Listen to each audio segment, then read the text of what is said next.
Vernagallo alla baronessa.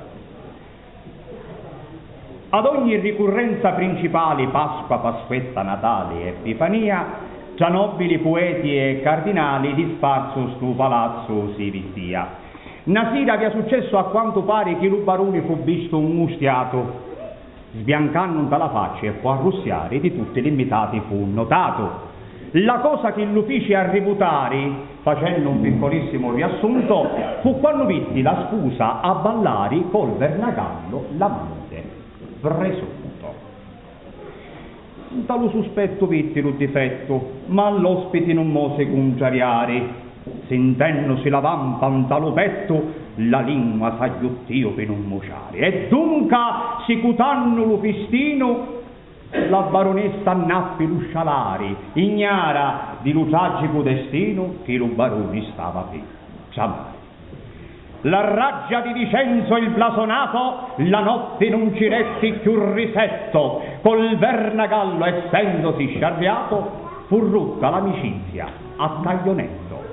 E dunque, ad ogni ricorrenza principale, lo Vernagallo vinni allontanato, già nobili, poeti e cardinali, dallo castello più non fu metato.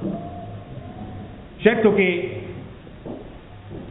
se sto salone potesse parlare sa quanto cosa avesse di contare, sostanno dunque tagliando sti resti, che a dinta si facevano a balli e feste. Proprio così. Questo che voi vedete è il salone delle feste, il quale conserva ancora oggi lì su quella porta lo stemma originale dei nobili La Grua e Talamanca. Sento ancora il profumo, sento ancora la musica. E che bello sciavolo! Sciavolo, che bella tavola come bandita! Che bello pane, che bello vino, che ranzatezza, che contentezza! C'è la città tenera, lo cardinello manto, che Cristo mi c'avanto. E visto che tu mangia fa musica, rammento Cristo di questa storia antica. Ora, se l'occhio inituremo a Pampineggia, con la signora vi faccio un conciari. 14 anni a via lavoro in ceggia, com'era bella virilla a ballare.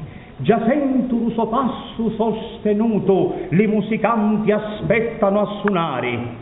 In tasto salone caparissimo muto, la beggia baronessa n'accompari.